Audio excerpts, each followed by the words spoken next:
नमस्कार, मी संतोष वाडके, उपविभागीय कृषी अधिकारी वाशिम. आणि सध्या आपण आहो रामेश्वर ठाकरे, राहणार कासोळा, तालुका मंगरुळपीर, जिल्हा वाशिम यांच्या शेतामध्ये. आज सोमवारला या ठिकाणी या शून्य मशागत शेतीमध्ये भेट आणि चर्चासत्र आज आपण घडून आणत आहे. या गावातील किंवा या परिसरातील, बाजूच्या तालुक्यातील अनेक शेतकरी या ठिकाणी आलेले आहेत. या ठिकाणी शून्य मशागतीनं कशा प्रकारे पीक घेतलं जात आहे याची निरीक्षण आता आपण सगळेजण घेणार आहोत. काही शेतकरी इथे येऊ शकले नाही, तर त्यांच्यापर्यंत सुद्धा हे अनुभव गेले पाहिजे या दृष्टीनं आपण आजची चर्चा घडून आणणार आहोत. तर त्यासाठी प्रथमतः मी आपल्या सगळ्यांचं इथं मनपूर्वक स्वागत करतोय. एकदा रामेश्वर भाऊसाठी सुद्धा जोरदार आपण टाळ्या देऊ की त्यांनी हा योग आपल्यासाठी घडून आणला.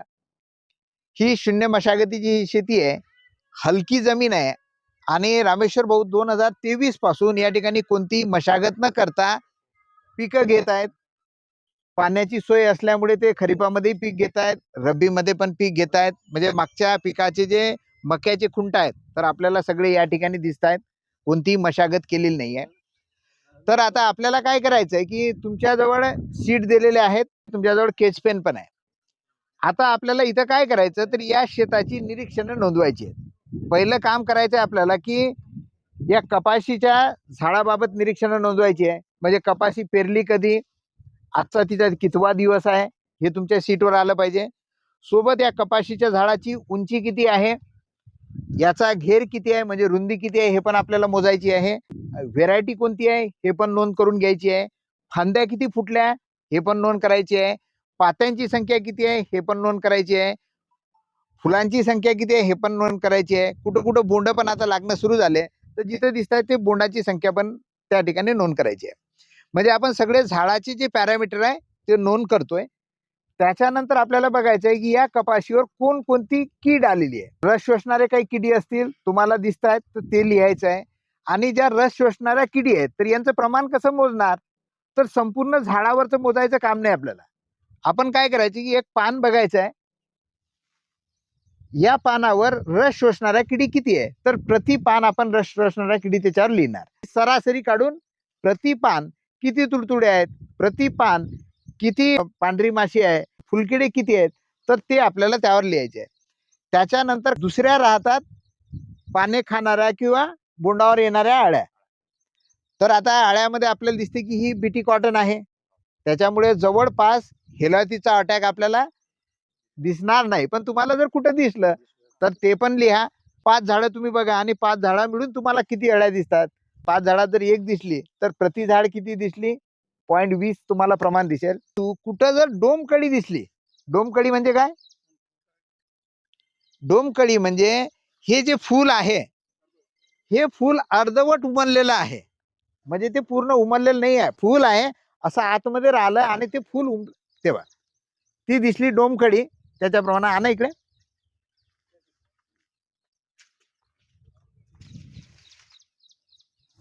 याला म्हणतोय आपण हे डोमकळी. आता इथं या डोमकळी आहे हे कोणाचं लक्षण आहे, हा कोणत्या, गुलाबी बोंडअळीचं. तर आता या गुलाबी बोंडअळीचं हे लक्षण आहे, तर हे किती दिसले याची पण नोंद तुमच्या याच्यामध्ये करायची आहे. मग याचं कंट्रोल कसं करायचं आपण ते नंतर आता बघणार आहोत. सोबत याच्यावर काही रोग दिसतो का, तर रोगाचे पण निरीक्षण आपल्याला घ्यायचे आहेत. त्याच्यानंतर ही शून्य मशागतीची शेती आहे, तर आपल्याला हे पण बघायचं आहे की यांचा आतापर्यंत खर्च किती वाचला, वर्षाचा किती वाचतोय ते पण त्याच्यावर नोंद ठेवा, त्यांना विचारा. सोबत या जमिनीची सुपीकता कशी आहे ते पण आपल्याला तपासायची आहे. जमिनीमध्ये गांडुळे किती आहेत, भुसभुशीतपणा किती आहे. आपल्याला ऑर्गॅनिक कार्बन जमिनीतला दिसत नाही, परंतु ऑर्गॅनिक कार्बन ज्याच्यामुळे तयार होतो जमिनीमध्ये ते म्हणजे काळी कचरा, पाचोळा किंवा आधीच्या पिकाचे जे अवशेष आहेत जमिनीमध्ये ठेवलेले, तर ते या ठिकाणी कसे दिसतात तर ते पण आपल्याला निरीक्षण घ्यायचे आहेत. तर अशा प्रकारे आपण या ठिकाणी या संपूर्ण कपाशीच्या पिकाचे निरीक्षण घेणार आहोत. सोबत जशा शत्रुकिडी आपल्याला दिसतील तर इथं मित्रकिडी आहे, तर मित्रकिडी कोणकोणत्या असू शकतात, कोण कोण नाव सांगेल, म्हणजे निरीक्षण करताना तुम्हाला सोपं जाईल. कोणकोणत्या दिसू शकतात आपल्याला दिसेल. इथं जर मावा आला असेल तर तिथं खाण्याला कोणतं येतंय, ज्याला आपण लेडी बर्ड बिटल म्हणतो किंवा डाबलं म्हणतात काही जण, तर तसा कासवासारखा तो कीटक दिसतो का तो बघा. आपल्याला इथं कातीन दिसतात का ते बघा. जमिनीवर चालणाऱ्या पण कातीन असतात, जे मित्र कीटक आहेत झाडावर असणाऱ्या पण दिसतात ते मित्र कीटक आहेत, ते दिसतात का बघा. त्यामुळे पेंटाटोमिट बघा तो दिसतो का बघा. वेगवेगळी निरीक्षण आता आपल्याला इथं घ्यायची आणि त्याप्रमाणे मग आपण एका ठिकाणी बसू आणि तुमचं जे काय मत आहे ते मी ऐकणार आहे. म्हणजे मला सांगायचं तेवढं मी इथं सांगितलंय. आणि महत्वाची आहे सगळ्यात तुमची निरीक्षण, तुम्ही त्या सीटवर नोंदवा. आता ग्रुप कशी करता, एक काम करा, इकडला एक जणांचा आहे तर किती जण असू आपण सगळे जण, सध्या आता संख्या किती आहे, 10 लोकांचा एक ग्रुप करू.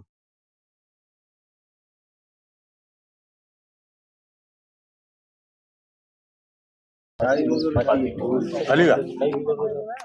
फुल मांडव, डोळा मांडव, आई मांडव, हाती मांडव.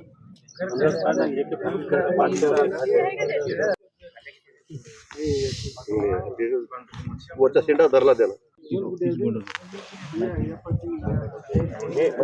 तयार फुलं प्रमाणात आहेत.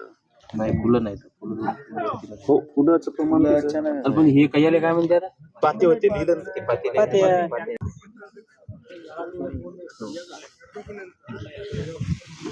धक्का लावा त्याला, म्हणजे हलके धक्का लावा.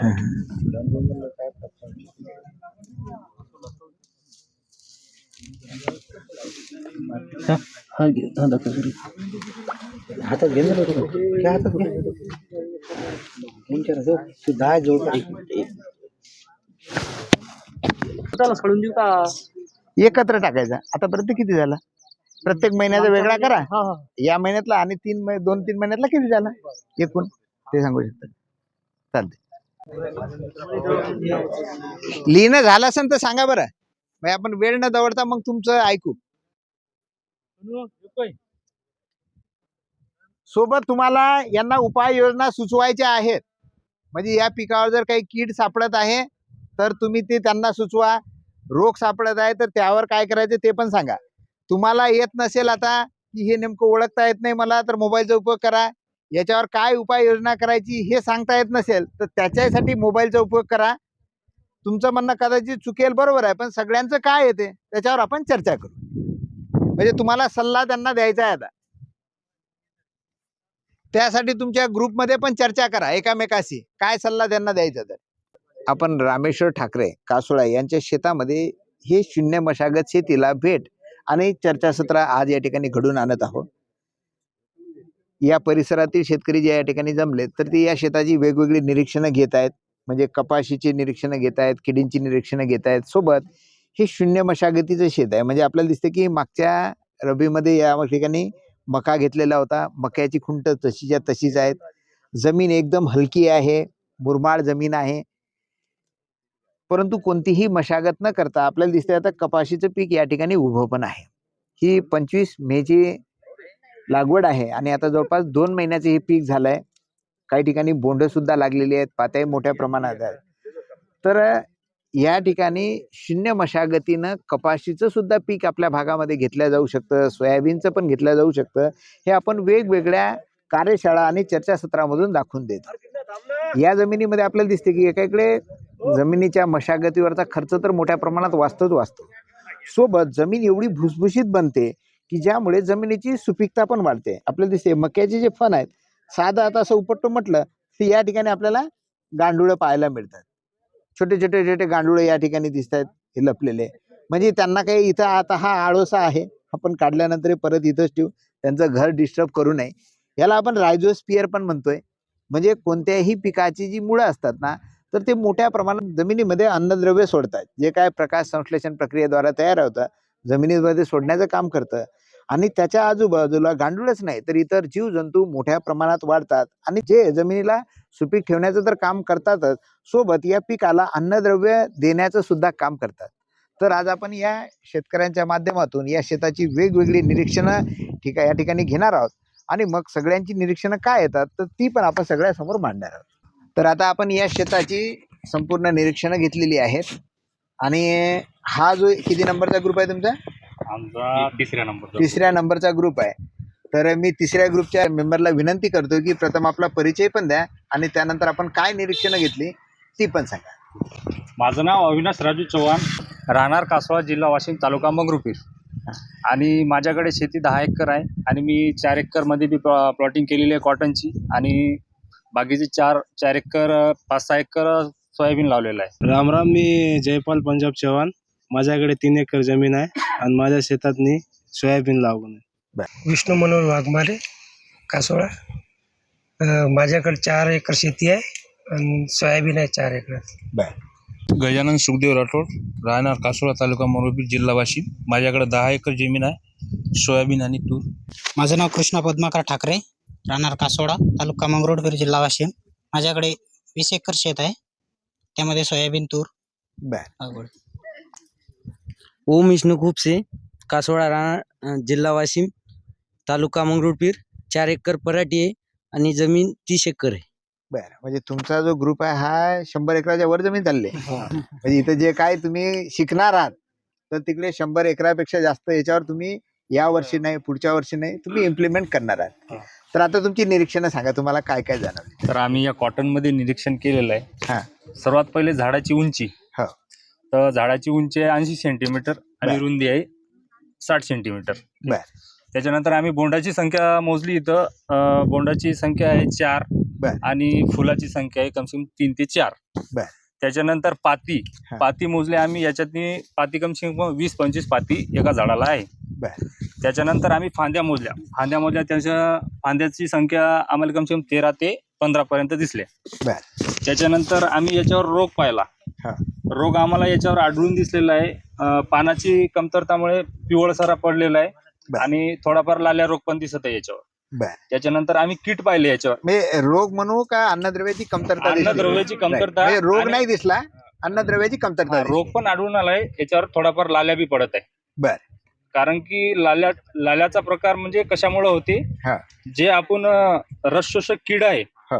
एक किडामध्ये जे रस शोषणं चालू होते त्याच्यानंतर पाने पिवळं पडतात. बर. त्याच्यानंतर हा लाल्या रोग तयार होतो. बर.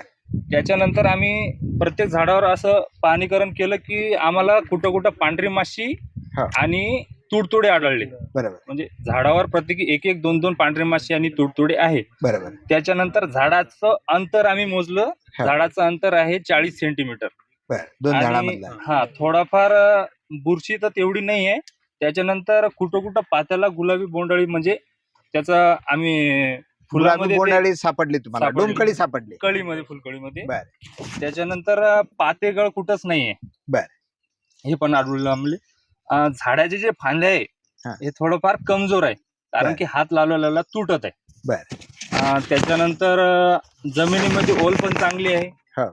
आणि पाण्याची व्यवस्था पण चांगली आहे. बर. आणि त्याच्यानंतर फवारणी पण चांगली केलेली आहे. आणि या कपाशीला आपल्याला झालेले कमसे कम 60 दिवस. हो. एवढं निरीक्षण आम्ही केलेलं आहे. आता सर्वात महत्वाचं आहे आपल्याला की ही कपाशी आहे, जनरल जमिनीमध्ये पण अशीच राहते 60 हा, दिवसाची झाली तर. आता या जमिनीमध्ये एक विशेष आहे की इथे शून्य मशागत आहे. 0 मशागत आहे. म्हणजे जे शेतकरी पीक लावण्याच्या आधी जो खर्च करतात, नांगरणी, मशागत, तो सगळा खर्च यांचा वाचलेला आहे. वाचलेला आहे. आता हा खर्च वाचलेला असताना तुम्हाला हे शेत कसं वाटतं? शेत आता खूप चांगल्या प्रकारचं आहे, कारण की बेड सिस्टीम आहे आणि ठिबक पण केलेलं आहे याच्यावर. बरोबर. त्याच्यानंतर फवारणीमध्ये पाणी द्यायला पूर्ण चांगल्या बरोबर. प्रकारे व्यवस्था वाटते आधीच्या याच्यात. पिकाचे म्हणजे मक्याचे कणा कणा असे त्याच्यात तसेच आहे. डिकम्पोज होत आहे. तुम्ही याच्यात मक्याचं एखादं फण उचलून पाहिलं तर खाली काय दिसलं? गांडूळ बी आहेत. म्हणजे गांडुळाची संख्या पण संख्या आहे आहेत. है ना. आणि जमीन कशी वाटते? जमीन एकदम सुपीक आहे, चांगली आहे जमीन. बरं. आणि भुसभुशीत आता पण आपण जर तसं पाहिलं तर इथं आता एक नाली पडलेली आहे. हो. खाली काय आहे? खाली हा दगड आहे. म्हणजे किती फुटावर दगड वाटतोय आता हा? हे अर्धा एक फुटावर. फुटावर आहे म्हणजे वरंबा केला तेवढीच माती आहे. माती. खाली जर पाहिलं तर हे दगडाचं रान दगडाचं आहे. रान आहे. आणि एवढं मुरमाळ असून सुद्धा त्या मानाने पीक परिस्थिती कशी वाटते? पीक परिस्थिती एकदम चांगली आहे. आता या पद्धतीनं शेती करणं शून्य मशागतीनं तुम्हाला काय वाटतं शक्य आहे? शक्य आहे सर. तुम्ही पुढच्या वर्षी करणार? येस, बिलकुल. आता तुम्हाला माहित आहे की शासनाची एक योजना पण आहे यासाठी? आहे सर, शून्य मशागत योजना म्हणून आहे. म्हणजे तुम्ही असे बेड करून शून्य मशागत करा या बगर बेडची करा. तुमचं हे जे गाव आहे हे आता कासोळा, हे नानाजी देशमुख कृषी संजीवनी प्रकल्पाअंतर्गत आहे. हा. आणि त्या प्रकल्पाअंतर्गत अशा प्रकारच्या शेतीला प्रोत्साहन पर अनुदान पण आहे. हा. आणि ते आहे हेक्टरी 5,000 रुपये. 5,000 म्हणजे आता तुमच्याकडे किती जमीन सांगितली तुम्ही आता? 20 एकर. तुम्ही म्हटलं की मला सगळ्या क्षेत्रावर करायचं आहे, तर तुम्हाला 5 हेक्टर पर्यंत एका शेतकऱ्याला याचा लाभ घेता येतो. म्हणजे 25,000पर्यंत अनुदान सुद्धा तुम्हाला मिळू मिळतो. शकतं. म्हणजे एका इकडे मशागतीचा खर्च तर वाचतोय, हा. सोबत अनुदान पण मिळतंय, आणि दुसरं या दोन्हीपेक्षा दोन्ही बाजूला जर ठेवलं, खर्च वाचते. खर्च किंवा अनुदान हे बाजूला ठेवून जमिनीच्या दृष्टीनं काय दिसतं? जमीन सुपीक होते. म्हणजे जमीन सुपीक आहे उपयोग आहे. आणि त्या दृष्टीनं पीक पण पीक इथं पण चांगलं आहे. निघते. अजून काही सांगायचं तुम्हाला तुमच्या ग्रुपमधल्या मेंबरला? तुम्हाला काय चांगलं वाटलं असं? चांगलं म्हणजे सर आता पहा, आपण जेवढं समजा नांगरणी वखरणीमध्ये आपण एवढं पैसे लावतो, हा. त्याच्यामुळं नाही का, आपण जर सोयाबीनचं पीक जर घेतलं सर, हा. तर आपण टोटल वर्षाचा जर खर्च जर काढला तर तेवढं आपल्याला काय पुरत नाही. बरोबर. तर त्याच्यामुळं हा व्यवसाय मग चांगला आहे ना सर. डायरेक्ट न नांगरणी करता डायरेक्ट आपण कमी खर्चामध्ये उत्पन्न घेतो बरोबर. सर. तेवढेच आपले पैसे वाचतात. बरोबर. म्हणजे तुम्हाला हे वाटतं की कमी खर्चाची, शून्य शून्य मशागतीची मशागतीमध्ये आणि जास्त उत्पन्न घेऊ फायद्याची शकतो. शेती आहे. फायद्याची पूर्ण शेती. एकमत आहे तुमच्या पूर्ण टीमचं. हं. एकदा असं दाखवा. Yes, sir. येस, ही फायद्याची शेती आहे म्हणून फायद्याची सांगा. शेती आहे. शून्य मशागत शेती, फायद्याची शेती. धन्यवाद. तुम्ही इथंच बसा.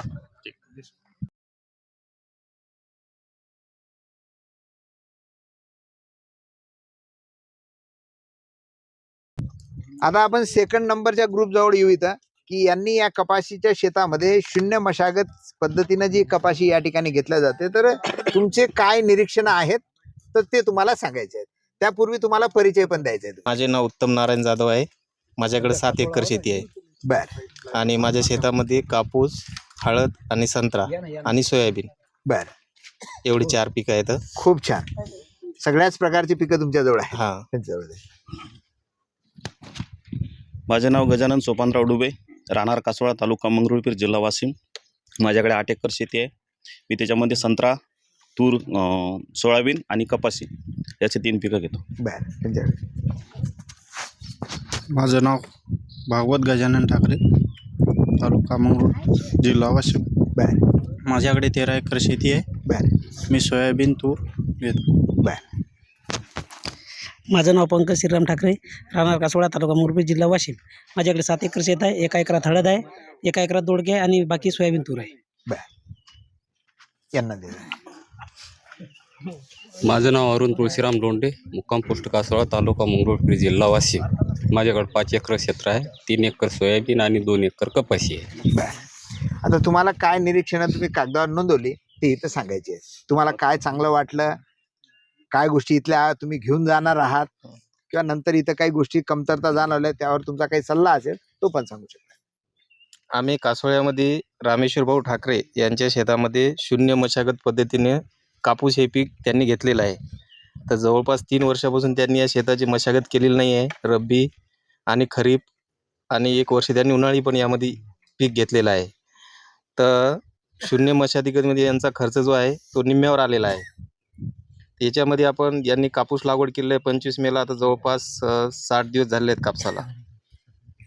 या कापसाची उंची 3 फुटाच्या आसपास आहे आणि रुंदी 1.5 फुटापर्यंत. त्याच्यानंतर फळफांद्यांची संख्या पण छान आहे, कारण जे हाईटच्या हिशोबाने कसं फळफांद्या जवळजवळ आहेत. बर तर 12 ते 14 पर्यंत फळफांद्या आहेत त्याला. म्हणजे कांड मोठं पडलं नाही ते. हा, कांड मोठं पडलेलं नाही. सगळ्यात महत्वाचं ऑब्झर्वेशन आहे हा. तुमचं. आणि पात्यांची संख्या जी आहे ती 25 ते 30च्या आसपास आहे प्रत्येक झाड. आणि जे बोंड आहे, बोंड 2-4 प्रत्येक झाडाला दिसत आहे. बर आणि फुलांची संख्या सुद्धा 2-4 पर्यंत आहे. याच्यामध्ये आम्हाला एक अन्नद्रव्याची कमतरता दिसलेली आहे, ते म्हणजे मॅग्नेशियम सल्फेट. कारण हे पानाच्या जे कडा आहेत थोड्या पिवळसर पडलेल्या आहेत. बर शून्य मशागतीमुळे याच्यावर शेवाळ वगैरे व्यवस्था आहे आणि गांडुळाची संख्या पण चांगल्या पद्धतीने आहे. जमीन कशी आहे इथली? जमीन साधारण आहे, म्हणजे काळीची जमीन आहे, मध्यम जमीन आहे, मुरुमाड थोडीशी मुरमाड जमीन आहे. हं. आणि त्या मानानं इथला सुपीकता कशी वाटते? सुपीकता खूप छान आहे. बर आता तुम्ही एक गोष्ट सांगितली की या पद्धतीने हे शेती करताय शून्य मशागत पद्धतीनं, तर खर्च निम्म्यावर आला असं तुम्हाला वाटतं. हा. आणि उत्पादनामध्ये काय वाटतं, ही कमजोर आहेत गावामध्ये का कसं आहे? नाही, उत्पादन कसं आहे रामेश्वर भाऊचं? उत्पादन पण खूप छान आहे, भरपूर उत्पादन होते त्यांना. बर म्हणजे शून्य मशागत आहे त्याच्यामुळे असं उत्पादन कमी झालेलं नाही आहे, बर. वाढलेलंच आहे. म्हणजे मशागत न करता बरेच जण म्हणतात की शेती करताच येत नाही, तर तुम्हाला इथं काय जाणवतं? नाही नाही, उत्पादन पण भरपूर आहे. म्हणजे नांगरणी वखरणी करण्याचं काम नाही? नाही नाही, काय आवश्यक तसा शेतकरी कर्जबाजारी झाला, 4 वेळ नांगरण वखरण करू करू करू करू परवडत नाहीये. हा. तर आता अशा प्रकारे आपण जर शून्य मशागत शेती केली तर तुम्ही सांगता तसं का इकडे खर्च तर कमी होतोय आणि तुम्ही गावातले आहात, त्यामुळे रामेश्वर भाऊंना ओळखता. त्यांचं उत्पादन मात्र इतरांपेक्षा वाढलेलंच आहे, जास्त आहे, वाढलेलंच इतरां आहे एवढं तरी आहे. हो.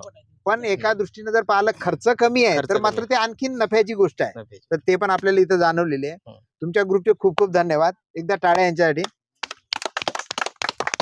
आता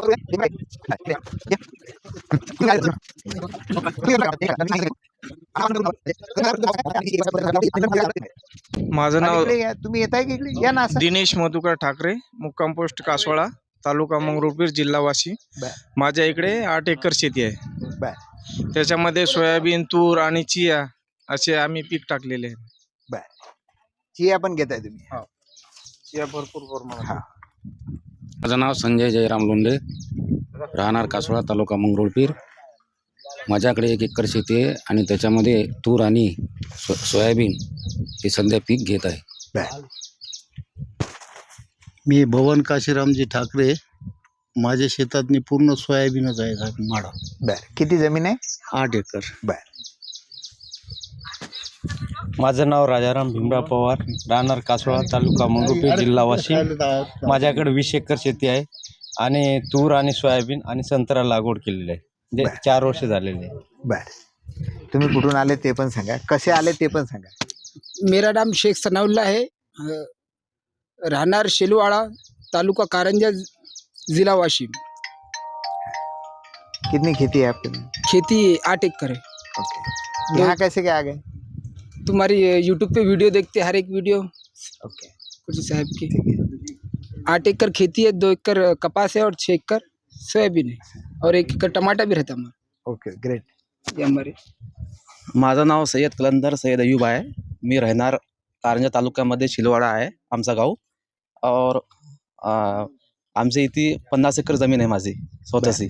बर. और त्यातनी सोयाबीन, तूर, कापूस, हळद और संत्रा सगळे घेतो आम्ही. सगळ्याच प्रकारचे हा, पिके घेणारे सगळे- शेतकरी हा, आहेत शेतकरी आहे मी. आणि मोठे शेतकरी आहेत. हो. और आम्ही फक्त इथे आण्याचं कारण हे आहे आमचा की शून्य मशागत पाहिजे आम्हाला. बर. हो. का बरं शून्य मशागत पाहिजे? ते तुमचा युट्यूब पाहतो आम्ही. हा. ते पाहून आम्हाला एक समजलं की त्यातनी काहीच नाही, खर्च काही नाही, काहीच नाही. बर. हो. त्यातनी कसं आहे आम्हाला चांगला वाटला म्हणून आम्ही बर. इथे आलो. इथं आता पाहिल्यानंतर तुम्हाला कसं वाटलं? इथे आल्यावर आम्हाला एक समजला की यातनी आता 4 वर्ष झाले आले हो. कापसीले. हा. तर त्यातनी काय शून्य मशागत झाली त्याची, बर. नांगरण्याने काहीच नाही. Right. हो. म्हणजे बगैर नांगरणी वखरणीचं पीक येते हे हो, तुम्हाला येते. हे पहिली तर समजलं गोष्ट हे आम्हाला. कळाले. हे समजलं म्हणजे आम्हाला. बऱ्याच जणांना असं वाटतं की जसं बी जमिनीत टाकावं लागते ना, हो, बी जमिनीत टाकलं तरच उगवते, उगवते, तसंच बऱ्याच जणांना असं वाटतं की नांगरलं नाही तर बीज उगवत नाही, उगत नाही. वखरलं नाही तर बीज उगवत नाही नाही. आणि पीक घेताच येत नाही. परंतु आपल्याला इथं दिसते की आता चांगल्या पद्धतीचं पीक पण आहे. हो हो हो. त्यांना माझं नाव डॉक्टर तेजराव साहेबराव गवळी. मी मुक्काम पोस्ट येवती, तालुका रिसोड, जिल्हा वाशिम येथून आलेला आहो. सध्याची परिस्थिती बघता शेती करणं खूप अवघड झालेलं आहे. खर्चाचा जर विषय घेतला तर खूप खर्च आहे. मॅनपॉवर नाही आपल्याकडे. पेट्रोल डिझेलचे रेट्स वाढलेले आहेत, त्याच्यामुळे तो पण खर्च वाढलेला आहे. तर कुठेतरी असं वाटलं की उत्पादन वाढवावं की खर्च कमी करावा, पण ह्या दोन्ही गोष्टी करणं गरजेचं आहे. त्यामुळे शून्य मशागत ह्यामुळे खर्च खूप कमी झालेला आहे आणि 1-2 वर्षानंतर उत्पादन दोन्ही मार्गाने वाढते. एक तर खर्च कमी झाल्यामुळं तो पण आपला सेव्हिंग आहे आणि दुसरी गोष्ट उत्पादनसुद्धा वाढलेलं आहे. याच्यामध्ये बऱ्याच ठिकाणी ऐकलेलं आहे. त्यामुळे शून्य मशागत ही खूप आवश्यक सध्याच्या परिस्थितीनुसार. आणि सरांकडनं खूप चांगलं मार्गदर्शन भेटलेलं आहे. लाईव्ह प्लॉट पाहायला भेटलेला आहे. बऱ्याच काही गोष्टी इथं शिकण्यात आलेल्या आहेत आणि पॉझिटिव्ह ॲटिट्यूड घेऊन आम्ही हे समोर जाऊ शकतो या शून्य मशागत शेतीसाठी. बरोबर. माझं नाव गजानन देवराव चातुरकर, राहणार कासोळा, तालुका मंगरुळपीर, जिल्हा वाशिम. माझ्याकडे 6 एकर शेती आहे. 2 एकर पराठी आहे, 2 एकर चिया आहे, 2 एकर सोयाबीन आहे. म्हणजे खरीपमध्ये पण चिया लावला? हो. बरं. किती तारखेला पेरला? तो पेरला समजा आता 15 दिवस झाले त्याला. बरं. उगवण झाली? हो, उगवण झाली. ओके. नक्कीच तुमचा खरीप मधला चिया आता आपल्या भागामध्ये रब्बीमध्ये आपण चिया घेतोय, हो रामेश्वर भाऊंनी घेतला होता. तुमचा खरीप मधला सुद्धा चिया पुढच्या वेळेस नक्की बघू. हो. चियाचं प्रमाण सर आमच्याकडे 50-60 एकर आहे सध्या. बर, खरीप मधलं. बर, नमस्कार, माझं नाव गोपाल श्रीराम चव्हाण, तालुका मंगरुळपीर, जिल्हा वाशिम. माझ्याकडे 10 एकर शेती आहे सर. त्याच्यामध्ये सोयाबीन आणि तूर आहे सध्या. बर. हो. तुमचं आता नाव पण सांगा, सगळ्यांचं एकदा स्वागत पण करा. माझं नाव रामेश्वर वसंतराव ठाकरे, राहणार कासोळा, तालुका मंगरुळपीर, जिल्हा वाशिम. मी 2023 पासून शून्य मशागत शेती करत हो आणि मला उत्पन्नातनी कमीत कमी 1.5चा फरक पडला. बर. लोकांच्या पेक्षा 50% शिल्लक म्हणजे होती. हे जे बोलतायत हे बरोबर आहे. म्हणजे तुम्ही आता गावातले आहेत, रामेश्वर भाऊ म्हणतात की शून्य मशागत पद्धतीनं 2023 पासून शेती करतायत आणि उत्पादनात मात्र 1.5 फरक पडला. आणि उत्पन्नात किती पडला असेल? उत्पादन वेगळं पण निवड उत्पन्न वेगळं. कारण एका इकडे तुमचा खूप मोठा जो खर्च आहे, म्हणजे अनेक शेतकरी आपण तरी बस झालं साहेब. जे नांगरणी वगरणी हा खर्च आहे ना, हो हा जरी वाचला म्हणजे बचत राहिला बरं, तरी भरपूर झालं. तरी भरपूर झालं. उत्पन्न जागेवर असलं तरी चालते. बरोबर आहे. सध्या मी कपाशीला रासायनिक खत दिलेलं नाही. बर. हे माझे दोन महिने झाले कपाशीला आणि दिलं नाही. आता पण आता सर्वजण स्टीम आल्यामुळे मला कमतरतेची बरोबर. सर्वांनी म्हणजे कपाशी आपल्याला दिसते की मोठ्या प्रमाणात कपाशीला रासायनिक खत म्हटल्यापेक्षा अन्नद्रव्याची आवश्यकता असते. कपाशीपासून आपण उत्पादन खूप मोठं घेतोय. आता तुमची जमीन जर पाहिली तर रामेश्वर भाऊच्या जमिनीमध्ये असं दिसतंय, हे कॅमेऱ्यामध्ये दिसतंय इथं सगळा काय आहे? दगड आहे. हे दिसतंय इथं.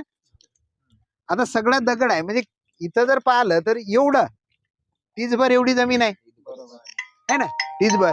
आता एवढ्या जमिनीमध्ये ही काळीची पण नाही आहे, अन्नद्रव्य मातीच नाही आहे. कार्यक्रम चालू आहे. हो झाला. ऐसी कपास आने के वास्ते बहुत खर्चा लगाना पड़ता है अगर शून्य मशागत नहीं रही. नाही येऊ नका मग आता. कपास बहुत अच्छी है फिर भी अच्छी आहे. बहुत अच्छी. राईट. म्हणजे आपल्याला दिसते की काळी माती नाहीये इथं, खाली सगळा दगड आहे, तीसभर काहीतरी कच्चा मुरुम दिसतोय आणि त्याच्यावर हे शून्य मशागतीने शेती करतायत. म्हणजे इथे जमीन पण तयार केली यांनी आधीच्या पिकाचे अवशेष ठेवून. आणि आता 2 महिन्याच्या पिकामध्ये अद्यापर्यंत कोणतंही रासायनिक खत दिलेलं नाहीये. मग बाकीचे खत तर द्यायचा काही प्रश्नच नाहीये. शेणखत पण एकदा जेव्हा वरंबे बनवले असतील तेव्हाच दिलंय. त्यानंतर आता 23 पासून कोणतेही ते पण खत नाहीये. आता हे सगळं होत असताना आपल्याला दिसते की तुम्ही सगळ्यांनी सांगितलं, मात्र आता इथं या कपाशीवर काही गोष्टीची कमतरता जाणवत आहे. कोणकोणती कमतरता जाणवली? ती मॅग्नेशियम आणि सल्फरची कमतरता. पोटॅशियम. बरोबर आहे. मॅग्नेशियमची जाणवली आणि पोटॅशियमची जाणवली, सल्फरची जाणवली. आणि आपल्याला दिसते की ही इथंच नाही आहे, काही ठिकाणी तुम्हाला दिसते सोयाबीन पिवळं पडलेलं आहे, शेत चांगलं आहे. विशेषतः चुनखडीच्या याच्यामध्ये आपल्याला दिसते की सोयाबीन पिवळं पडते. चुनखडी जर रान असलं तर एखादं खरगडच असं राहतं. ज्या ठिकाणी पीएच जास्त झाला किंवा ज्या ठिकाणी पावसाचा स्ट्रेस बसला, पाऊस आला नाही, अशा वेळेस हे जे पीएच जर जास्त त्या ठिकाणी असला तर हे सूक्ष्म अन्नद्रव्याच्या कमतरता दिसतात. या कपाशी पिकावर मात्र आपल्याला ही कमतरता भरून काढणं आवश्यक आहे, कारण याचा संबंध इतर बोंडाशी पण आहे, पात्याशी पण आहे. तर नक्की या सगळ्यांनी जे आता तुम्हाला निरीक्षण इथं नोंदवलंय की या ठिकाणी काही सूक्ष्म अन्नद्रव्याची कमतरता आहे, विशेषतः मॅग्नेशियमची इथं कमतरता आपल्याला जाणवते. तर त्यासाठी तुम्हाला सूक्ष्म अन्नद्रव्याचा किंवा मॅग्नेशियम सल्फेटचा इथं स्प्रे घेणं किंवा ठिबकच्या माध्यमातून आता तुम्हाला देत आहे तर ते पण घेणं आवश्यक आहे, जे तुम्ही घेणार आहे. म्हणजे या सगळ्यांनी शेतावर येऊन तुम्हाला एक चांगला सल्ला या ठिकाणी दिलेला आहे. सोबत आपल्याला दिसते की आता रस शोषणाऱ्या किडी काही आहेत. या रस शोषणाऱ्या किडीसाठी काय करायला पाहिजे? पहिली गोष्ट कोणती करायला पाहिजे? फवारणी करायचं. राईट. बरोबर आहे. या इकडे अर्जुन भाऊ, तुम्ही कुठून आला? खेरड्यावरून. खेरडा तालुका मानोरा. यांनी काय करायला पाहिजे यासाठीची? याच्यामध्ये चिकट सापळे वापरायला पाहिजेत होते आणि फेरोमोन ट्रॅपनं कसं बोंडअळीचं नियंत्रण होण्यासाठी खूप फायदा होतो. बरोबर आहे. म्हणजे आता यांनी खूप छान सांगितलं की एक तर रस शोषणाऱ्या किडी आहेत, ज्यासाठी पिवळे चिकट सापळे या ठिकाणी लावणं आवश्यक आहे. म्हणजे याच्यावर जे रस शोषणाऱ्या किडी येतात ते कुठे जातील? तुमच्या चिकट सापळ्यावर. म्हणजे डायरेक्ट स्प्रेवर आपण येणार नाही, कारण आता हे शून्य मशागतीची शेती आहे. तुमचे गांडूळ पण येत आहेत. हे गांडूळ काही गोष्टी आपल्याला दिसतात, पण बरेचसे मित्र कीटक आहेत जे दिसत नाहीत, रात्रीचं काम करतात. म्हणजे आता आपण थोड्या वेळानं अजून ऑब्झर्व घेतलंय. आता इथं आपल्याला दिसते की हिलातीस येत नाही, स्पॉटेड बॉलवर्म आहे, ठिपक्याची बोंडळी ते पण येत नाही, म्हणजे त्याला काही फेरोमोन ट्रॅप वापरायचं काम नाही. पण आता तुमच्या शेतामध्ये आता कोणता येत आहे, गुलाबी बोंडळी. तर हिच्यासाठीचा पेक्टिनोल्यूर जो राहतो तो तुम्हाला लावणं आवश्यक आहे. जसं आता आपल्याला कुठं कुठं डोमकळी दिसली म्हणजे हिचा अटॅक आता सुरू होत आहे. या जर गुलाबी बोंडळीचा आपण अटॅक सुरुवातीला जर रोखला तरच चांगल्या प्रकारे रोखता येते. म्हणजे आता पहिली पिढी आपल्याला नष्ट करणं आवश्यक आहे, जी कमी प्रमाणात राहते. म्हणजे या संपूर्ण शेतामध्ये होऊ शकते की काही 100च्या आत फुलं राहतील. तेवढे 100 फुलं जर नष्ट झाले तर मात्र पुढचं प्रजननीचं होत नाही आणि इथं बाहेरून काही मग फारसा अटॅक इथं होत नाही एकदा पीक पुढे गेलं की. तर ते तुम्हाला करायचं आहे. तुम्हाला लक्षात पण येईल, एक तर त्याच्यात जाण्याच्या ऐवजी त्या ट्रॅपमध्ये जाणार आहे आणि कुठं दिसले तर ते पण डोमकळ्या. आणखीन काय सजेशन आहे यांना? यांना एक हा हा राईट. आता बघा कपाशीवर प्रत्येक पिकानुसार वेगवेगळं आहे. या कपाशीवर एक तर काय येत आहेत, रस शोषणारे, ज्याच्यासाठी येलो ट्रॅप्स वापरतात ते पिवळे सापळे. दुसऱ्या येतात अळ्या. अळ्या पण दिसेल आपल्याला की या ठिकाणी 3च पहिले जुन्या काळात अळ्या यायच्या, 3 बोंडळ्या. एकाला म्हणायचो आपण हिरवी बोंडळी, जी आता इथे येते का नाही. मग तिला काही करायचं काम आहे का तिच्यासाठी नियंत्रण, की तिच्यासाठी तिचे ल्यूर लावायचं काम आहे का नाही. दुसरा राहायचा ठिपक्याची बोंडळी, ज्याला स्पॉटेड बॉलवर्म. म्हणजे आपली पातेगड पहिल्या काळात सगळ्यात जास्त कोणामुळे व्हायची, ठिपक्याच्या बोंडळीमुळे, जी फटकन व्हायचं आणि पातळ गळून पडायचं. आता ती येते का, हे बिटी कपाशी असल्यामुळे ते पण नाही आहे. पण मात्र याच्यावर तिसरी जी बोंडळी आहे, गुलाबी बोंडळी येते, त्याच्यासाठी आपण करणार आहे. म्हणजे इथं फार लाईट ट्रॅपच्या भानगडीत जाण्याचं काम नाही कपाशी शेतामध्ये यांच्या. दुसरीकडे कदाचित आता सोयाबीनचं शेत आहे, तिथं मात्र दुसऱ्या अळ्या येत आहेत, तर तिथं तुम्ही लाईट ट्रॅप मारू शकता. पण लाईट ट्रॅप पण हा फक्त संध्याकाळी 8, 9, 10 वाजेपर्यंतच राहिला पाहिजे. त्याच्यानंतर जर रात्री ठेवता तर मित्र किडे सुद्धा तिथे येतात शत्रू आल्यामुळे आणि ते पण त्याच्यामध्ये नष्ट होतात. तर ते पण पक्षी थांबे आपण लावू शकतो, त्याच्यामुळे पक्षी येत आहेत. आणि बाकी जे छोट्या मोठ्या किडी आहेत, म्हणजे इव्हन आपल्याला दिसेल काही पक्षी याला पण खाणारे आहेत, या पांढऱ्या माशी तुडतुड्याला पण खाणारे आहेत. छोटे छोटे पक्षी येतात, तसे फिरतात. तर त्यांना एक थांबा जर असला तर ते या ठिकाणी येऊ शकतात. आणि एवढं करूनही कंट्रोल नाही झालं तर मग आता याला फवारणी कशाची करायचीच असली तर रस शोषणाऱ्या किड्यासाठी कोणती करणार. बरं, अजून रोगर घेतायची. बरं, ते आता बंद झालं. आली काय घेतायची. बरं, म्हणजे आपल्याला काय करायचंय, आंतरप्रवाही कीटकनाशक या ठिकाणी वापरायचं आहे, ज्याच्यामुळे आपल्याला रस शोषणारे किडे होऊ शकतात. पण ते फवारणी करताना वरचेवर मारा, संपूर्ण शेतामध्ये फवारतो म्हटलं तर जेवढं कमीत कमी वापरता येईल ते वापरायचं. कारण आपण इथं एक तर जीवसृष्टी जगवलेली आहे. आणखीन कोणाला काही सांगायचं ग्रुप मधल्या? शेवाळ बद्दल थोडीशी काही माहिती भेटेल का, शेवाळ बद्दल म्हणजे याचं. बर,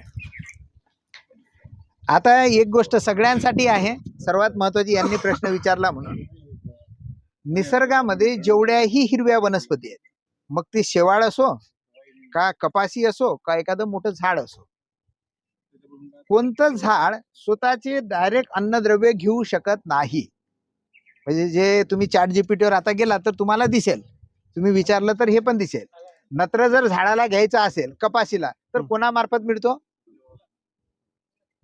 जीवाणूंमार्फत, म्हणजे ॲझोटोबॅक्टर जीवाणूंमार्फत मिळणार. सोयाबीनला नत्र घ्यायचं असेल तर कशा मार्फत मिळतोय, रायझोबियम जीवाणू मार्फत मिळतात. आता हे रायझोबियम जीवाणू आपल्याला दिसतात सोयाबीनवरचे, गाठी आलेले आहेत, गाठीमध्ये ते राहते. ते ऍक्च्युअली सोयाबीनचा पार्ट नाही आहे, ते रायझोबियम वेगळे आहेत, त्या सोयाबीनच्या सोबत सिम्बायोटिक रिलेशनशिप आहे त्यांचं. तर हे वनस्पती काय करतात, मग स्वतःचं अन्न तर जमिनीतून घेऊ शकत नाही, हे मायक्रो ऑर्गॅनिझम द्वारा घेत आहेत. तर प्रत्येक वनस्पती जे काय अन्नद्रव्य इथं तयार करतात प्रकाश संश्लेषण प्रक्रियेमध्ये, त्यातला 10 ते 40% भाग जमिनीमध्ये सोडून देतात मुळाद्वारा. कशासाठी, तर त्याच्या आजूबाजूला जीवाणूंची संख्या वाढावी, सूक्ष्म जीवांची संख्या वाढावी. म्हणून आपल्याला दिसते की आता आपण कोणतंही जर हे उपटतो म्हटलं, किती इझिली उपटून आलं. याला म्हणतोय आपण रायझोस्पियर, म्हणजे मुळाच्या आजूबाजूचं जग, ज्याच्यामध्ये मोठ्या प्रमाणात जीवाणू जिवंत राहतात. जसं एखाद्या ठिकाणी झाड नाही, तिथली माती आणि इथली माती याची जर जीवाणूंची सूक्ष्म जीवांची टेस्ट केली, एखाद्या लॅबमध्ये, तर इथं मोठ्या प्रमाणात जमीन आसमानचा फरक पडेल एवढे हे सापडतात. मग आता आपण जे सांगितलं की शेवाळ कशामध्ये मोडणार, वनस्पती आहे जी इथं मोठ्या प्रमाणात इथं राहत आहे. हे जमीन एकतर झाकून काढतं, म्हणजे प्रकाश शोषून घेतं, सनलाईट हार्वेस्ट करण्याचं काम करतं. आणि त्याचा या पिकाला काही नुकसान आहे का? नाही, पिकाला नुकसान नाही आहे, पण मात्र सनलाईट हार्वेस्ट करतं आणि ते नंतर मरेल.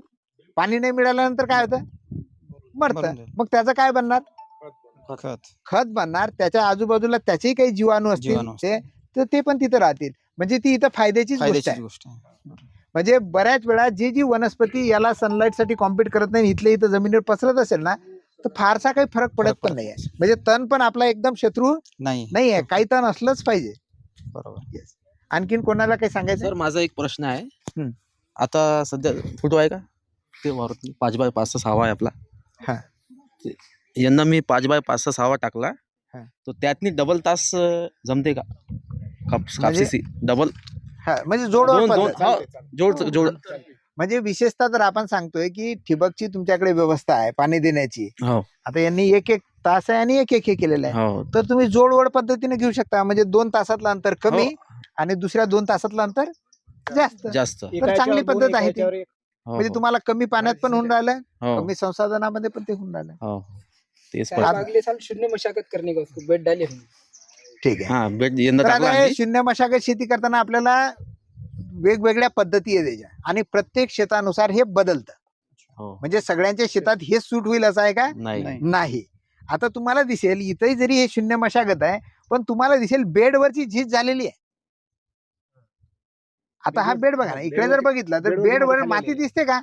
माती असायला पाहिजे होती, झीज झाली. म्हणजे तिथून माती नालीमध्ये आली, नालीमधून कदाचित तिकडे गेली. काही आता मुळांनी बांधून ठेवली म्हणून ठेवलेली. बरोबर आहे. म्हणजे काही जमिनीमध्ये जर पाणी साचून राहत नाहीये, तर त्या जमिनीमध्ये बगर बेडची सुद्धा शून्य मशागत शेती चांगली होते. म्हणजे आता माझं शेत तुमच्या गावाजवळच येत आहे. तिथून गेलं तर बोरवा गाव, पारव्याच्या पुढे गेल्यानंतर बरोबर. तर मी माझ्या शेतामध्ये कुठंच पाणी साचून राहत नाही अशी परिस्थिती आहे. आउटलेट व्यवस्थित आहेत. तर मी कुठंच बेड पाडत नाही. बेड न पाडल्यामुळे तिथलं जे रब्बीमध्ये काय जे त्या शेतामध्ये निघते, गवत हे ते सगळं कापून काढलं जातं. ते तणनाशक मारलं की ते नंतर सुकून जातं. प्रत्येक ठिकाणी अडथळा आहे. मोठं बारा नाही आहे. जवळपास 1-1.5 एकराच्यावर दुसरं कोणतं बारा नाही आहे. म्हणजे काय होतं की त्या 1-1.5 एकरातलं पाणी व्यवस्थित काढलं जातं आणि जे पाणी बाहेर निघतं तर सगळे अडथळेच आहेत. तुम्ही जर व्हिडिओ पाहिला असेल तर तुम्हाला दिसेल तणाचे अडथळे आहे, कशाचे अडथळे आहे.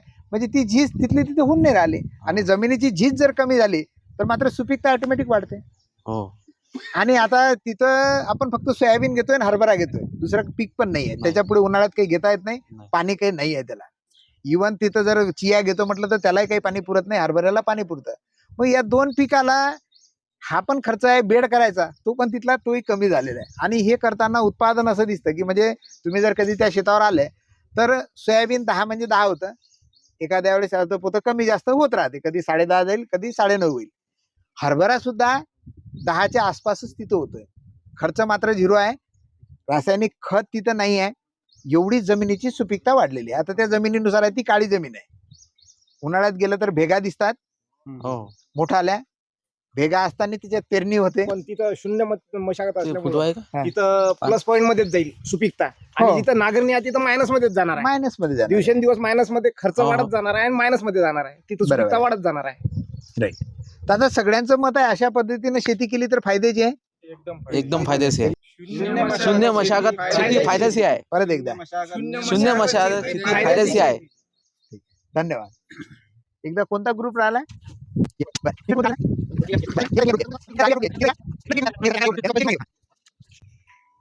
मी अर्जुन नारायण राठोड, राहणार खेरडा, तालुका मानोरा. माझ्याजवळ 18 एकर शेती आहे. 10 एकर मी SRT पद्धतीने करतो आणि 8 एकर पारंपरिकनुसार करतो.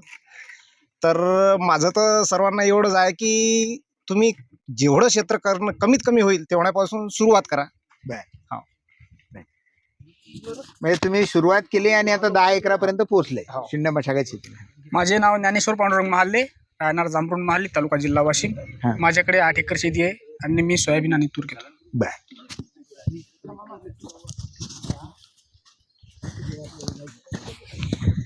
माझे नाव मोहन प्रल्हाद महाले, राहणार जांभरून मारली, तालुका जिल्हा वाशिम.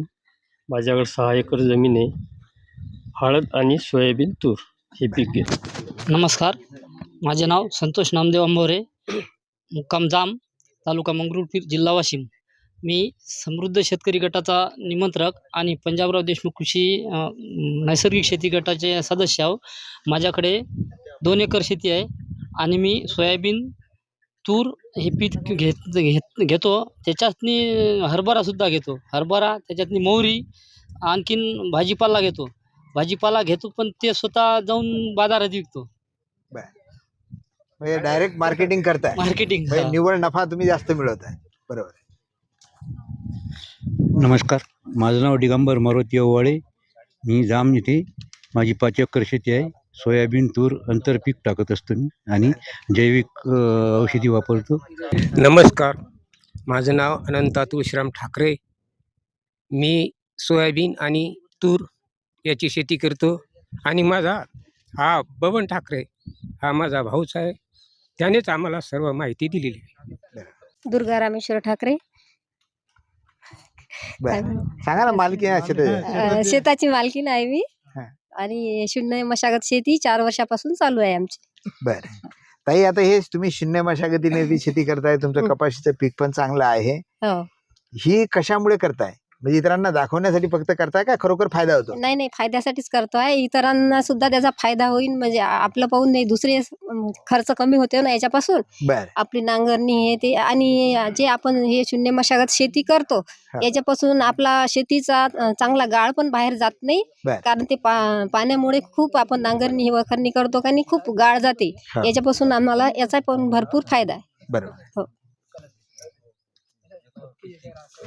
माझं नाव शारदा गजानन गळवे, राहणार कासोळा, तालुका मंगरुळपीर, जिल्हा वाशिम.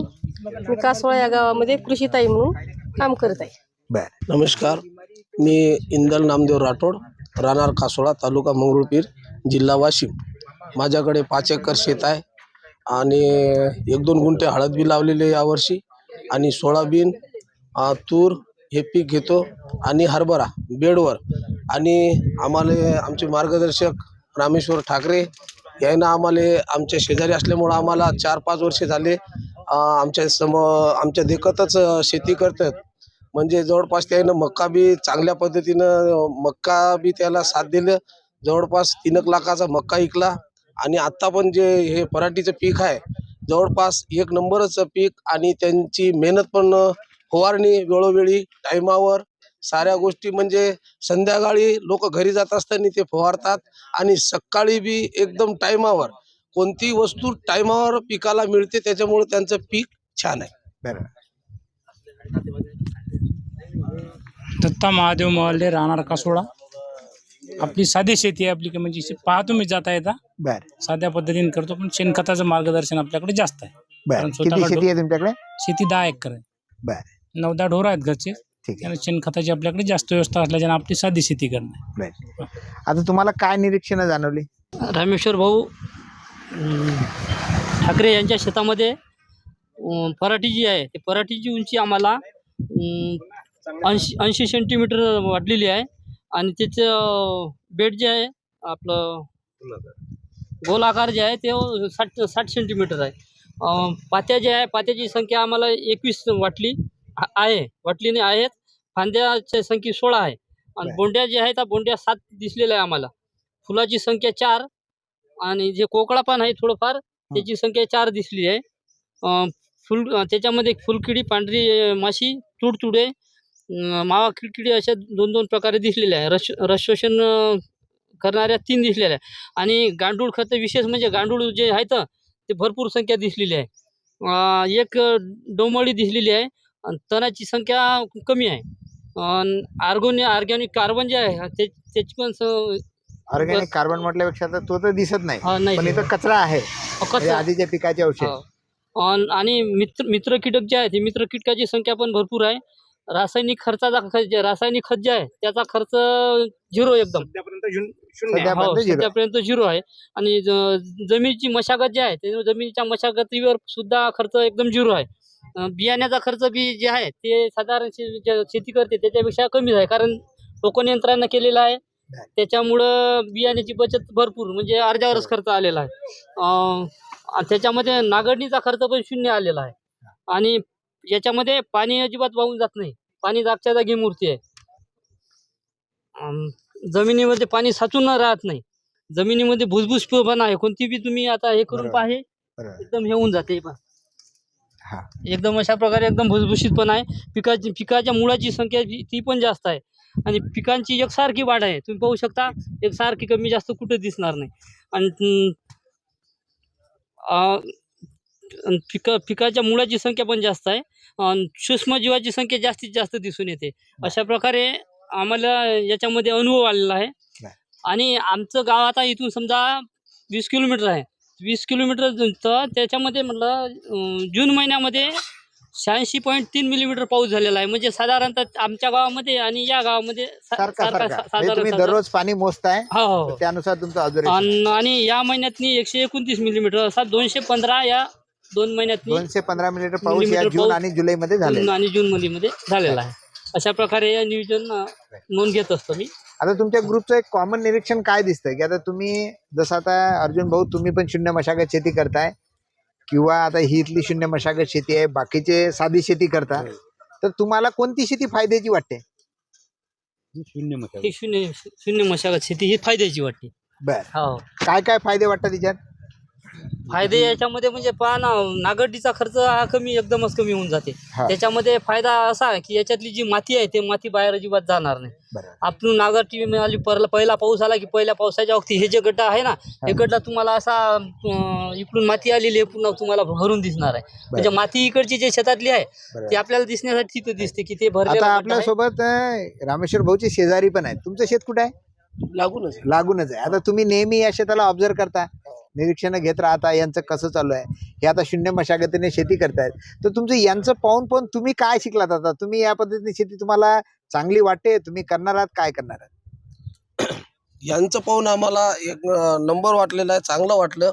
आणि जसे हे करून राहिले त्या पद्धतीनं आपण शेती करणं चालू केलेली आहे.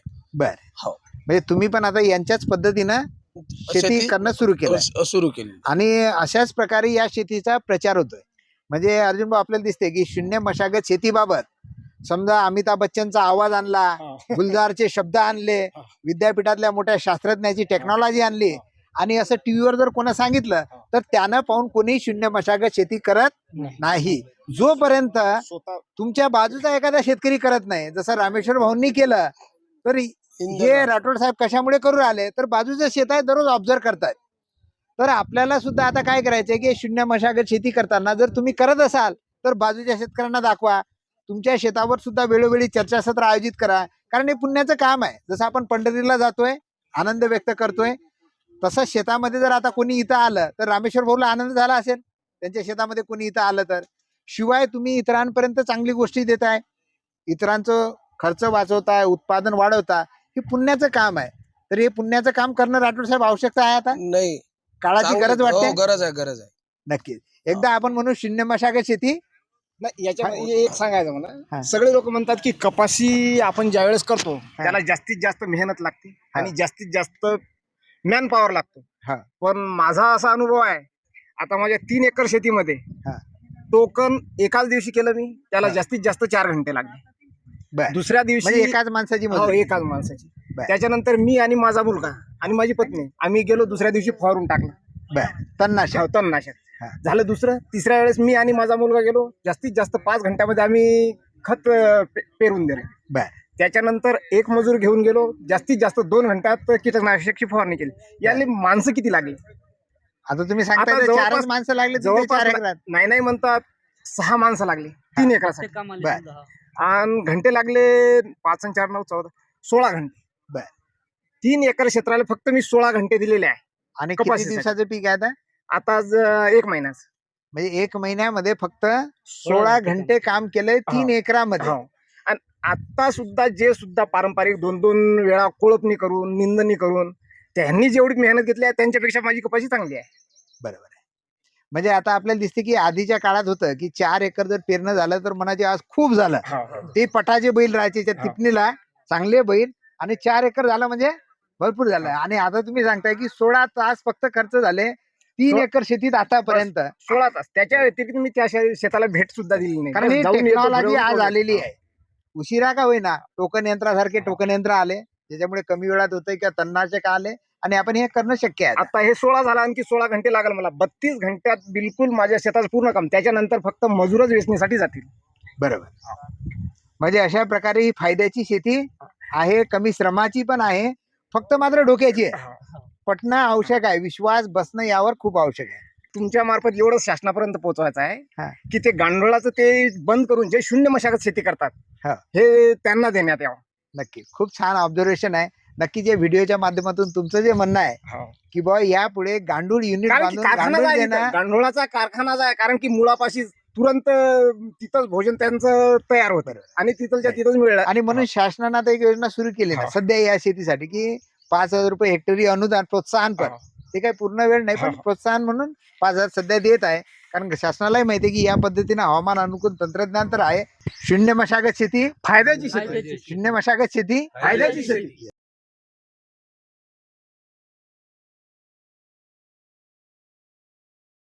माझं नाव रामचंद्र रामराव गवळी, मुक्काम पोस्ट येवती, तालुका रिसोड, जिल्हा वाशिम. बर. माझ्याकडे 15 एकर शेती आहे. तूर, सोयाबीन आणि हळद. बर. रिसोड मधले शेतकरी म्हणजे वाशिम जिल्ह्यातले सगळ्यात प्रोग्रेसिव्ह शेतकरी आम्ही असं समजतो. कारण आता लय भयानक झालं. हा आता लय भयानक झालं, शेती खराब झाली. बर. काय कशामुळे काय प्रॉब्लेम दिसतात? नागड्डीमुळे दरवर्षी टणक शेती झाली, अशी भुसभुशी नरम राहिलीच नाही. बर. आम्ही असं समजतोय की बा सगळ्यात भारी जमीन रिसोड तालुक्यातली भारी आहे, आहे. उत्पादन घेणारे शेतकरी आहे. परंतु आता तुमचं म्हणणं आहे की चित्र बदलत आहे, नाही बदलत ही आहे. जमीन खराब होत आहे. हो. नक्कीच. आणि इथं आल्यानंतर तुम्हाला मात्र चांगलं वाटलं. एकदम 100% चांगलं वाटलं. ही जमीन तशी पाहिलं तुमच्या मनानं कुठंच काहीच नाही. लेवलची नाही आहे. तुमची काळीच काळी, हे सगळं मुरमाळ आहे. बरोबर. आणि तरी मात्र तुम्हाला इथं करमत आहे, इथलं पीक पण चांगलं वाटत आहे. हे सांगायचे वैशिष्ट्य म्हणजे शेतकऱ्याचे गांडूळ मित्र आहे. हो. यात थरच यात राईट. जिथं उखरलं तिथं गांडूळ, जिथं उखरलं तिथं ते गांडूळ तुम्हाला सर्वात तिथं पाहायला महत्वाचं- मिळतं. सर्वात महत्वाचं ते सर्वात. आणि गांडूळ जर जमिनीमध्ये जिवंत आहे तर याचा अर्थ आहे ती जमीन सुपीक आहे, जमीन जिवंत आहे. हिला काही रसायनाचा त्रास नाही हे त्याच्यावर लक्षात येतं. बरोबर. अन्यथा गांडूळ खाली खाली जातात या नाहीसे होतात. बरोबर. या जमिनी मात्र तुम्हाला मोठ्या प्रमाणात दिसतात. येस. सर्वांना नमस्कार. मी बुद्धरत्न उंदरे. मी पोखरामध्ये समूह सहाय्यक म्हणून काम करतो. याआधी पहिल्या टप्प्यात सुद्धा मी सलग 6 वर्ष काम केलं आणि आता 1 वर्षापासून दुसऱ्या टप्प्यात सुद्धा काम करतो. नमस्कार, मी निखिल आहे, समूह सहाय्यक नानाजी देशमुख कृषी संजीवनी प्रकल्प. पहिल्या टप्प्यात मी 6 वर्ष काम केलं आणि हा आता दुसरा टप्पा आहे. नमस्कार, माझं नाव सूरज गरुड, राहणार अमरावती. धन्यवाद. नमस्कार, मी वैभव ढोरे, समूह सहाय्यक, मंगरुळपीरमध्येच काम करतो. माझ्याकडे 4 एकर शेती आहे आणि मी पण शून्य मशागत पद्धतीनं शेती करतो. मी पंकज श्रीराम ठाकरे. या काकामुळे आम्ही पण शून्य मशागतीच्या शेतीला सुरुवात केली. त्याच्यामुळे जवळपास यंदा मी 4 एकर वावर पेरलं नाही, नांगरलं नाही, काहीच नाही. डायरेक्ट हरभरा होता तसंच पेरलं. आणि आरो साहेबांनी नेहमी येऊन सांगतात की बा असं करून पहा, तसं करून पहा. शेत रोडले टच असल्यामुळे ते लई खेप येतात आणि या काकामुळे आम्ही पण हे शेती करायची सुरुवात केलेली. बरं. आता हे शून्य मशागत शेती करणं सोपं पण नाही. बरं, शेजारी किंवा आजूबाजूचे काही बोलतात तर तुम्हाला तसे काही बोलले का? काही बोलतात, काही म्हणतात काय तण आहे, हे आहे. पण 1 वर्ष 2 वर्ष त्रास होईल, पण कमी होत आहे. कारण की एक बार तण काढल्यानंतर पुन्हा येत पण नाही आणि सुपीकता वाटते. आणि पुन्हा खर्च म्हणजे जवळपास 1600 रुपयाच्या हिशोबाने जर झालं तर 6000 रुपये निरा नागरडीचा कमी होत आहे. बरोबर. आणि सोयाबीन पण उगवण शक्ती नांगरल्यामुळे नांगरडीतनी कमी राहते आणि जशी हे आहे ना त्याच्यातली कोणती बी उगवण शक्ती जास्त आहे उलट शून्य मशागतीच्या यातनी. कारण की बी थोडं वर असलं काय असेल तर. बरोबर. खूप छान निरीक्षण आहे तुमचं. एकदा सगळे या ना, एकदा सगळे या. महात्मा ज्योतिबा फुले यांनी शेतकऱ्याचे आसूड या आपल्या पुस्तकात खूप छान मन म्हटलेली आहे. विद्येविना मती गेली, मती विना नीती गेली, नीती विना गती गेली, गती विना वित्त गेले, वित्त विना शूद्र खसले. एवढे अनर्थ एका अविद्येने केले. उलट आता हेच इथं शून्य मशागत शेतीमध्ये नांगरणीने खर्च वाढला, खर्चाविना नफा गेला, नफ्याविना भांडवल गेले, भांडवल विना शेती गेली, शेती विना शेतकरी खसले. एवढे अनर्थ एका नांगरणीने केले. खूपच छान. म्हणजे हा खरोखर मोलाचा संदेश आहे, समजायला खूप कठीण आहे. म्हणजे आधीच्या काळात जशा काही अंधश्रद्धा होत्या, आपल्या सगळ्यांना माहिती आहे की आपल्या इथं एक सतीची प्रथा होती. आपण नाही अनुभवली, पण आपल्या आधीचे लोक सांगतायत किंवा पुस्तकात आता आहे. आणि ती प्रथा चांगली नाही किंवा ती अंधश्रद्धा आहे. म्हणून राजा राम मोहन राय असतील भारत लेवलला किंवा महात्मा फुले असतील, त्यांनी आवाज उठवला आणि त्यांना लोकांचा त्रास पण सहन करायचं काम पडलं. लोकांनी दगड पण मारले किंवा शिक्षणाच्या बाबतीत सुद्धा महिलांच्या तसं झालंय, सावित्रीबाईंनी केलंय. लोक त्याबद्दल वाईट बोलायचे, परंतु आज आपल्याला दिसतंय की त्यांनी केलं ते चांगलं केलंय आणि आपण त्यांना देवा समान आता पुजतोय. की त्यांनी ते जर नसतं केलं तर अजून कितीतरी वर्ष आपण त्या अंधश्रद्धेमध्ये राहिलो असतो. तशाच प्रकारे आता आपल्याला दिसते की तुम्ही जे आता खूप छान प्रकारे इथं सगळं विश्लेषण केलं कमी शब्दामध्ये. म्हणजे बऱ्याच जणांना वाटतं नांगरलं नाही तर बीज उगवत नाही आहे. पण आता आपण या कपाशीच्या शेतामध्ये आहोत रामेश्वर भाऊ ठाकरेंच्या. तर आता ही कपाशी कशी आहे? छान आहे, एकदम छान आहे. शून्य मशागत शेती, फायद्याची शेती, शून्य मशागत शेती, फायद्याची शेती, शून्य मशागत शेती, फायद्याची शेती, नाही शून्य मशागत शेती, कमी खर्चाची शेती, शून्य मशागत शेती, कमी खर्चाची शेती. नक्कीच हा संदेश इतरांपर्यंत आपण जाऊ देऊ. आणि खरोखर सुंदर कविता लिहिली.